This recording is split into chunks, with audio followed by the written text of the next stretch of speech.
Learn Igbo preposition, topic, around or surround. It means Okirikiri or Gburu in Igbo. Just the same thing. Let's see them in sentences. Igbo, English.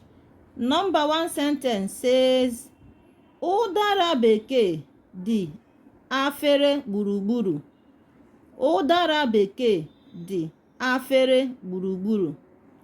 It means apples are around the plate. Remember, you call apple in Igbo ụdara bekee. Second sentence says, Ego na-agba okpokoro okirikiri. Ego na-agba okpokoro okirikiri. Meaning, Ego is running around the table. Remember, table in Igbo means okpokoro. Gaa okirikiri ụlọ ahụ. Gaa okirikiri ụlọ ahụ. Meaning, move around that house.